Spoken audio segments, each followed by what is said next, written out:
סדר נשים ברשת א', אני שמחה לדבר כאן בתוכנית עם מגי רום. שלום לך. שלום וברכה. את ציירת וסנטרנית. מה לעשות? את משלבת בין הדברים או שכל תחום עומד בפני עצמו? תראי, במשך שנים קיפצתי בין תחום לתחום. לפני מספר שנים ציירתי את הציור שנקרא מפגש המקבילים, ובציור הזה הצלחתי לשלב בין שתי האהבות שלי, ומאז זה היה ממש פריצת דרך בשבילי. ציור מושפע מהמוזיקה או שהמוזיקה מושפעת מהציור? הכל מושפע מהכל, ובפנים יש גם מוזיקה וציור. מעניין איך אפשר להפגיש בין מקבילים. בעולם שלי הם נפגשו, עשינו את הבלתי יאמן. אז איך באמת הציור הזה היה? בציור יש מסילת רכבת, והמסילות האלה נפגשות באופק. ואומנם כמובן זאת אומרת, זו אשליה אופטית, אבל בעולם שלי, כפי שאמרתי, הם נפגשו, כי הצלחתי לצייר את המוזיקה, או שאני מנסה לפחות. אני עדיין לא מרוצה לגמרי ממה שאני עושה, אבל בסופו של דבר אולי יצליח, אבל אולי נשאיר את זה בפנטזיה, וזה מה שיוצא ממני את היצירתיות. את רואה את תחום היצירה שלך העיקרי בציור או במוזיקה? הייתה תקופה שלמדתי מוזיקה, זה היה יותר מוזיקה, הציור היה בצל, ואחר כך הוא נכנס לקדמת הבמה, ובסופו של דבר הם הצליחו לדור בשניים.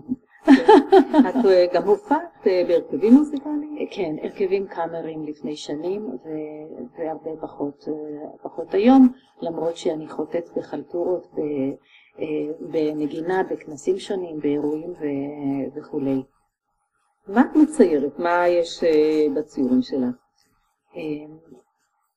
תראי, העניין הזה של שילוב בין מוזיקה וציור ניסו רבים לפניי, רבים וטובים, והיה לי ממי ללמוד כמובן, אבל אני חיפשתי את טביעת האצבע שלי כמובן, כמו שכל אומן מחפש.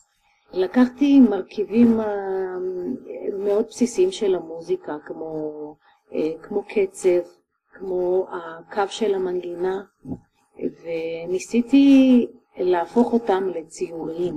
כמובן שזה... את מציירת טובים? גם, אבל לא רק. אני יכולה לתת לך דוגמה, למשל לקחתי מרכיבים קצביים, כמו מטרונום, כמו שעון חול, ושילבתי אותם בציור, וזה כמובן הדימוי של קצב. את מציירת גם כלי נגינה? זה פחות מעניין אותי, פיקאסו עשה את זה טוב. אני מתעסקת יותר עם המרכיבים של המוזיקה. ניתן לך דוגמה איך תרגמתי אותו, או שלפחות ניסיתי לתרגם אותו לציור.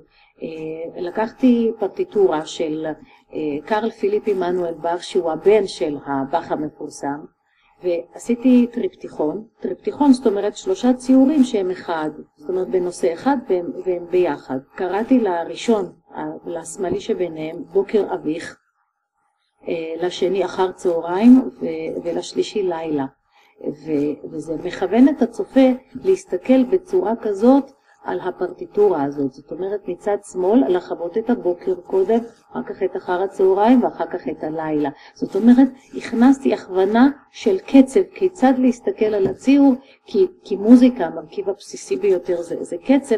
לעומת זאת בציור, כמובן שגם בציור בכל ציור יש קצב, אבל מסוג אחר. על ציור אני יכולה להסתכל גם שנייה אחת וגם במשך 10 שעות. לעומת זאת במוזיקה יש משך. יכול להיות שהקומפוזיטור חשב על 3 התמונות האלה כשהוא יצר את המוזיקה. יכול להיות מאוד. אם כן, אז אשריי ואשריו. מה מאתגר אותך בעבודה האומנותית? איזה חומרים את עובדת? מאתגר אותי למצוא את הנתיב הזה שידברר אותי, שיביע אותי.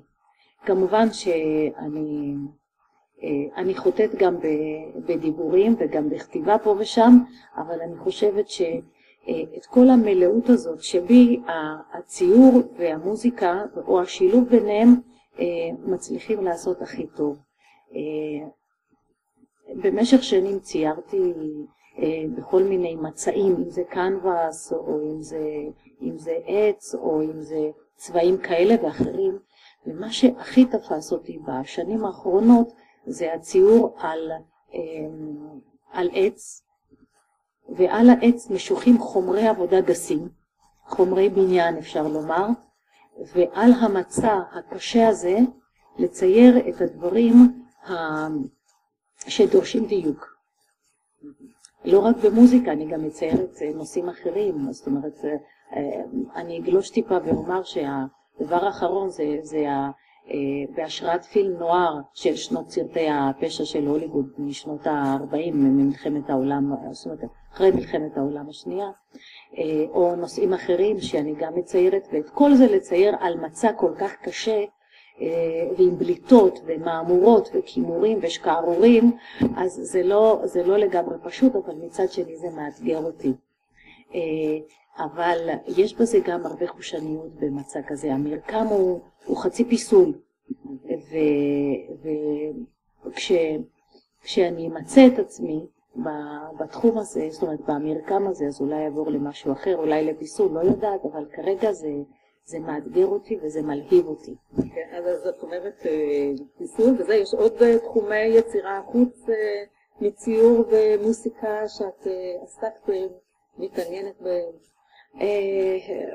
אני כבר לא אעשה בהם שום קריירה. במשחק למשל, שבזמנו גם לימדתי, כתבתי תוכניות למוזיקה, לילדים לגיל הרך, וגם הכנתי תלמידים לבגרויות, קיבלתי את פרס קרן ראש הממשלה על התוכניות של חינוך מוזיקלי שכתבתי, ושם כמובן שלימדתי מוזיקה, אז העניין הזה של משחק בא לידי ביטוי, ופה ושם בדברים לא ממש מקצועיים אלא חובבניים, אבל את זה אני אשאיר כבר לפנסיה. כן, אז מה באמת את מוצאת בתחום החינוך, תרומה לקהילה וכל התחום הזה? במוזיקה אפשר לתת כל כך הרבה, ויש ממש דורות של ילדים שאני מרגישה שנתתי להם מבחינת החינוך המוזיקלי. אין משהו שהחינוך המוזיקלי חוטא לו, הוא נותן כל כך הרבה, גם מבחינת המוזיקה גרדה, וגם אפילו לנגן ביחד, לחכות לחבר, לספור 4 ואז להיכנס. כלומר, המוזיקה היא לא רק מוזיקה, זה גם ערך חינוכי בהרבה תחומים. היה הרבה יותר בזמנו. לילדים. כן, היה הרבה יותר בזמנו, והיום זה הרבה יותר פשוט, היום זה הרבה יותר מלהיב אותי העניין הזה של היצירה, וכמו שאמרתי, יש נושאים שונים בציורים שלי, אבל התערוכה הקרובה תהיה בנושא המופשט והקשר שלו עם המוזיקה. אני רוצה קצת לשמוע על העבודה שלך. את עובדת הרבה שעות ביום. מה הסדר היום שלך? אני לא יכולה שלא לעבוד, אם זה בבית ואם זה בלחפש חומרים, הילדים, הבעל, הבית, החברים, העבודה, הציור, המוזיקה, פגישות עם החברים, נגינה ביחד, קונצרטים, תערוכות, הכל זה... אז זאת אומרת, אין הבדל בין החיים האישיים לעבודה, ליצירה. אני אתן לך דוגמה. אתמול בלילה, בין 2 ל-4, אמרתי בלילה, זאת אומרת שזה לא צהריים, בין 2 ל-4, למרות המושג הרווח, בין 2 ל-4 מצאתי את עצמי מציירת בסטודיו, וזה אחרי כמה ימים שלא הצלחתי לצייר. זה התפרץ ממני, נמתי אולי שעה-שעתיים, ואז התפרצתי לסטודיו, וב-4 לפנות בוקר חזרתי למיטה. אז זה סדר יום מאוד לא מסודר. זה מאוד לא מסודר, אני לא מציירת, זאת אומרת, אין לי 9 to 5, ולעומת זאת בדברים אחרים, בחיפוש אחר התארגנות והתייעלות, כן יש לי כוונות לפחות להיות מסודרת, אבל אתמול זה היה פרץ של אנרגיה ורגשות.